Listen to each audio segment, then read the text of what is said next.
Ian, tell us who you are and what you're doing here. Well, I'm the Chief Technology Officer of Innovative Trauma Care, and what we're doing is we have a wound clamp that stops bleeding in a field setting. So if you can imagine a girl's hair clip that would be used to stop bleeding to give more time to get to a higher level of care like a hospital. Can you give us a quick demo? Here we go. So the device itself, it actually opens, it has suture needles.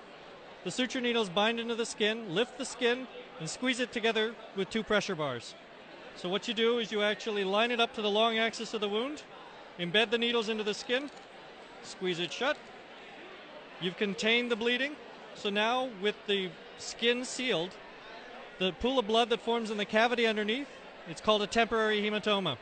That temporary hematoma, when it actually is full, it matches the pressure of the heart, systolic pressure. There's nowhere for new blood to go. So once that's completely full, you've actually got stasis, and now you have more time to get the higher level of care like a hospital. So do you find yourself having to invest in lots of suits for that demo, or is it pretty benign? Actually, the needles don't damage the suit, so not at all. That's awesome.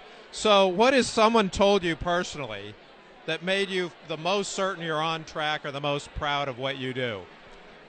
Basically, I got a thank you letter from a mother who the device was used on their son, and it was a phenomenal experience because everybody, the entire team was jazzed by that because we were pretty certain that the severity of the injury, they wouldn't have survived. So when I interview you next year at this event, what are you going to be able to tell me that you can't tell me now? In other words, what does the future look like for you and Innovative Trauma Care? It's going to be how many of the cities, how many of the EMS services, police services, fire services that have actually adopted, and therefore the number of cases will go up from about 255 right now into the thousands of cases where individuals will either have been saved or at least they will be better, they're in better shape when they get to hospital.